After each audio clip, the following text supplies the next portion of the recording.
Hi, I'm Denise from Foursquare Market Farm, and today this is my fiber study on fin sheep.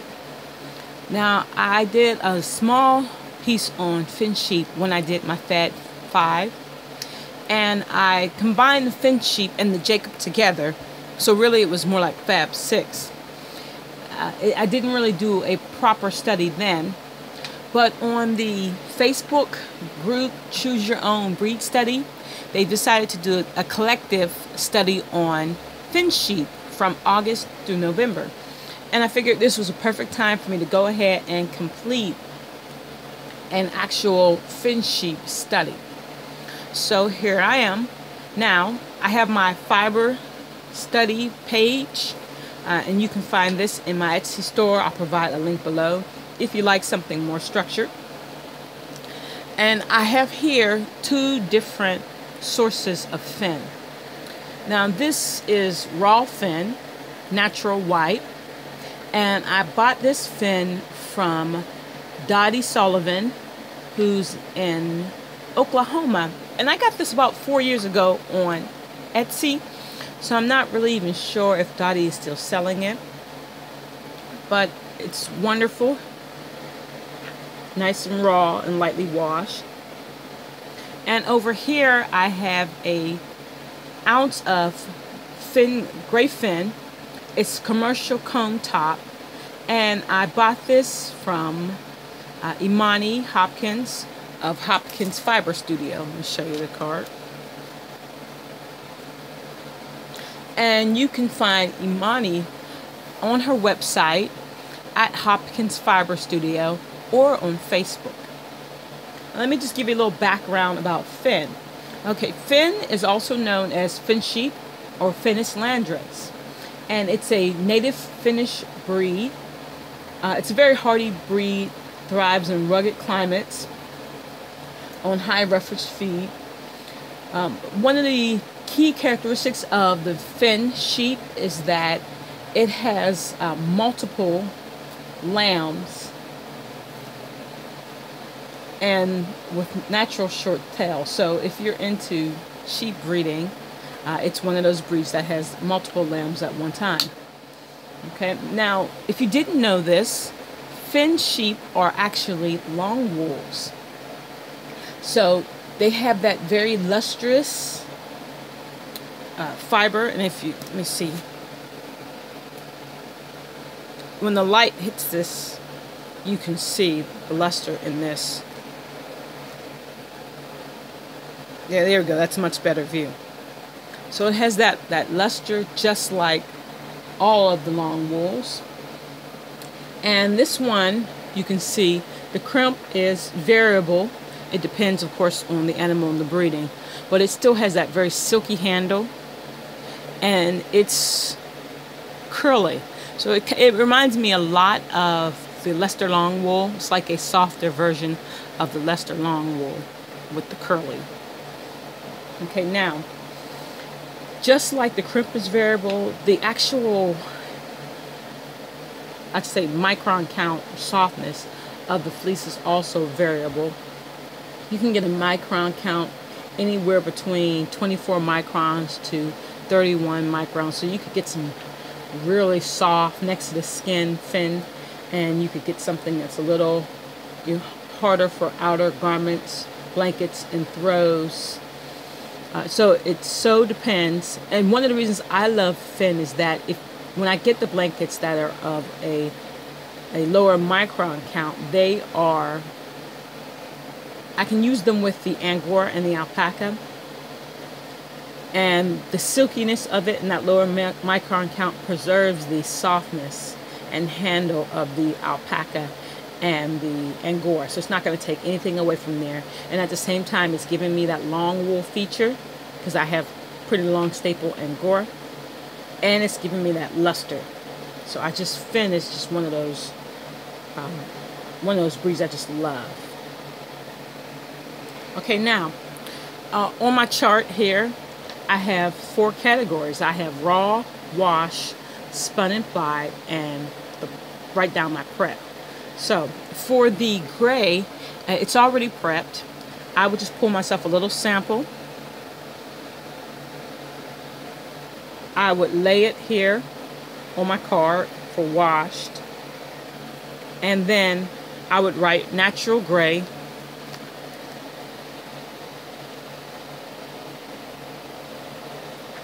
combed top, and I might put a commercial next to it so I would know it was commercial comb top. Okay, now for the natural white, I don't have it raw because it was already washed when I got it. So I would just take a little piece, and I flicked off a little piece of the curly end, and I would lay it next to here for washed, and I tape or glue those down or whatever. And then for the natural white, I'm actually just going to flick them. So let me show you what I mean by flicking.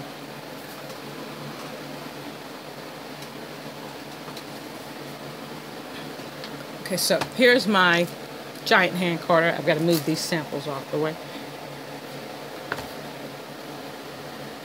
And basically, I finger pick it just a little. Sometimes it depends on what the lock structure is. And this particular bag has been stored for about 4 years. And Finn felts wonderfully. So I'm going to have to finger tease a little bit of it. It's just been kind of stuffed away. So basically, I'm lay it down, and I'm just going to pull it and open the ends. And that's about it. Turn it to the other side, and the other side is a little more natty, so I'm actually going to pull out a little of it at a time. So sometimes I can put the whole lock in and just pull, and other times I can see little snarls or naps towards the middle, and I lay those down and flick those off. Ah, yeah, there it goes. Okay, just pull that.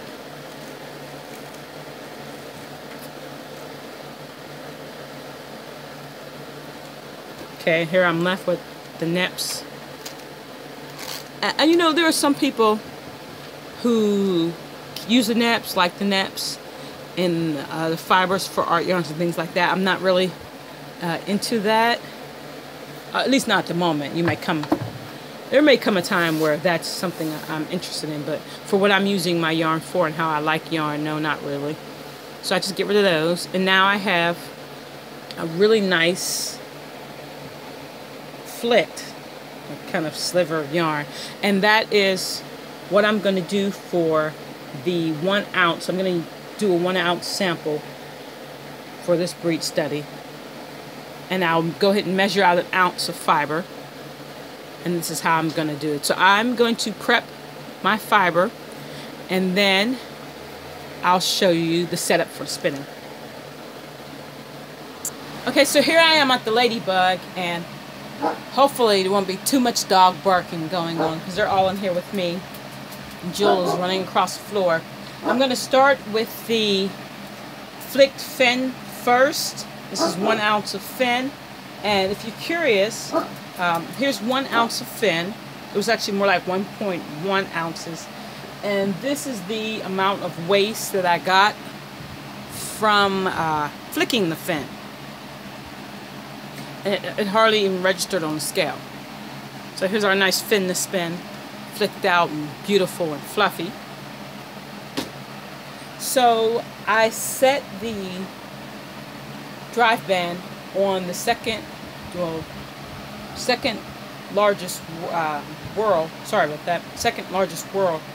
And you know what? I really have to write down what my ratios are on this right here. But this is the smallest of the 2 whirls that came with the shop, and this is the second setting for it. And of course, then I'm spinning in Scotch tension. The Ladybug is capable of Scotch tension, Irish tension, I believe it said, and double drive. And I haven't used it in double drive. I'm not quite sure what the difference would be. I know I saw something that said that the double drive gives a more consistent yarn for finer, more lofty yarns, and generally I don't spin finer lofty yarns, but I would like some consistency, so I haven't tried it. Okay, so I'm just tying on. I always tie on. It's just the thing that I do. Okay, and you can't really see me, but I'm sitting quite some distance away from the orifice. That's how I prefer to do it. I'm using a short backward straw, and there's been a little discussion about worsted spinning, and basically, for the most part, for worsted spinning, you're going to want a combed fiber, not carded. So all these fibers are aligned because all I did was flick the ends.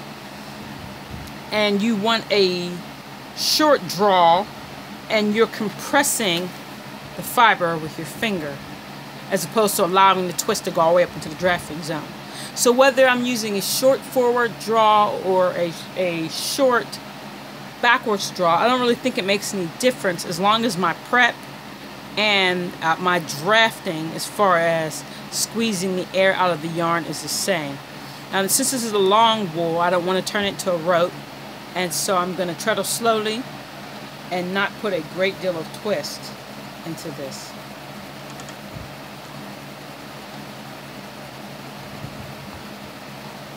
Now I can look at my spinner's control card, which I had to dive in the box for. I kind of wish I had thought about that before I stacked everything on top of it.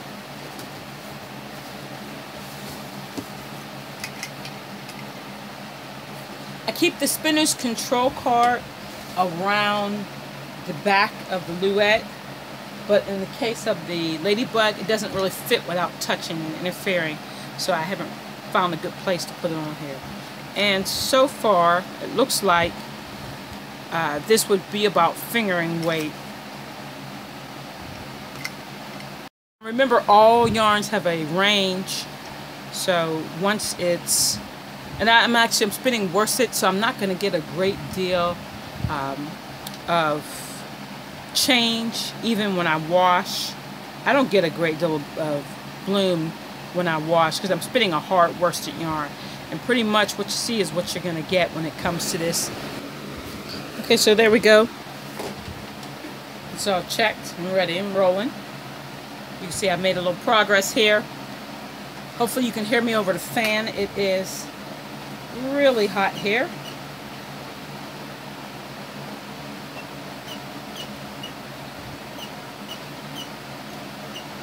And I always treadle like the wheels on fire. Try to slow that down a little bit. I know I don't have to. But I also draft pretty fast too, so it makes up for that. One of the beautiful things, of course, I like about long wool is how smoothly it drafts. And the longer wools love to spin thin. This is about as thin as I go. Though, with this fin, I could spin a lot thinner than this if I just really wanted to.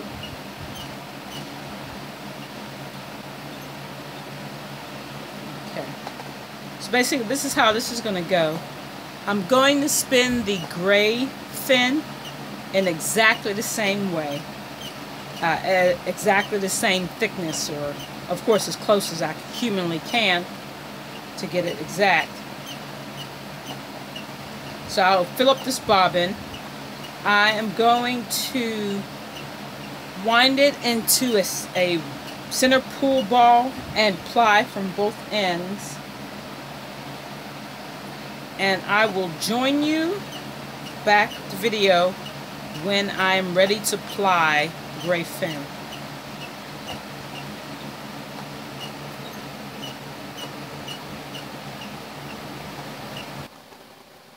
Okay, there's some random dog. There's always some random dog in the picture.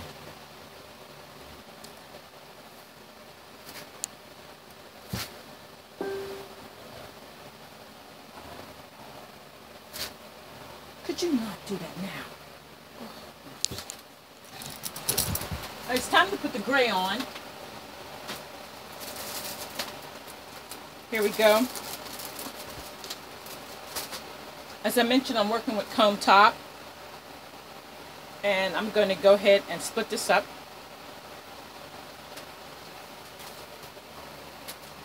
And I would just split it into bunches here. Now, of course, you could just spin it without splitting it, but basically, I don't want any of it to touch the floor. I don't want the dogs to become interested in it. There's a couple reasons why I'm splitting it. Okay. And I'm using the exact same setting as before, and trying to get it pretty much the same thickness, and I want this as close to the same weight as possible. Now the first thing I notice, of course, is this is a little, I don't want to say a little more coarse. It could be a little more coarse because, like I said, fin is variable. It could be because it's very heavy scoured and commercial processed, and the fin I had was lightly washed and still had a little grease left in it from the natural white. But it definitely has a different handle. And I just love the way it drafts still. It's a long oilless fin and it drafts nicely. There's no doubt about that one.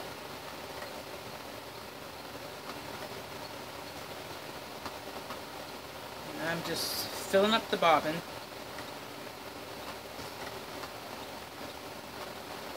I have to say, honestly, I prefer to spin from raw that I've prepped, or even like any hand spinners prepped.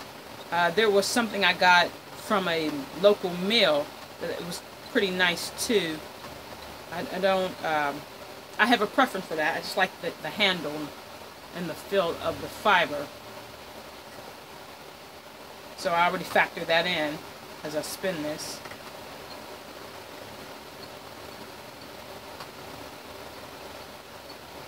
And I have a love for gray fibers. The black Angora, which of course is gray, the gray alpaca, gray Shetland. I just like gray fibers. I like gray in general.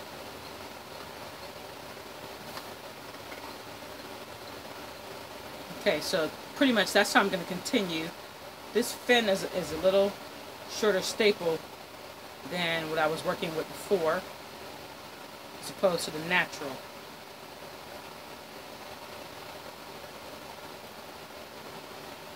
Okay, and I'll get back to you as soon as I finish spinning this. I'm going to spin, and the natural white is done. Take both those guys off the bobbin, and then I'll show you plying the natural white, and then a little bit of plying the natural gray. All done with the plying. I just skipped over the plying part. You have seen me ply in a center pull ball in other videos before. And it's no longer deadly hot in Ohio here. So I'm nice and relaxed. And let me show you these. Of course, this is the natural gray, natural white. There were 98 yards for the natural gray and 74 yards for natural white. And I wonder if the difference is that since the natural white was a little more springy, that it's kind of sprung back, and when it rested it's just a little shorter. I don't know. That's just a little odd theory I was thinking about last night. But anyway, you can see, you get that real close, that luster from the long wools. This stuff is just gorgeous. And the comparison between the comb top and the flit. Of course, the comb top is smoother because there was more prep done to it. And I could have combed this and gotten it smoother, but this is good for me. It works well. I thank Imani from Hopkins Fiber Studio for this sample of fin, this beautiful silver gray. I love silver gray. And this sample that I got several years ago, I just I do love Finn. Love it. It's one of my Fab 5 fibers. And I thank you all for watching. And for my subscribers, I'm hoping, well, I'm hoping these videos are getting better and better as basically I learn how to handle my camera and come up with some interesting topics. If anyone has any suggestions, topics, or any questions, always feel free to ask me in the comments section, and I'll do my best to answer them. Get us a few more pictures of Pepper and Phoenix now that the weather's cooled down a bit. And I might have a Phoenix announcement soon. We'll see how this is going. All right, well, anyway, thanks a lot, everybody. Have a great day.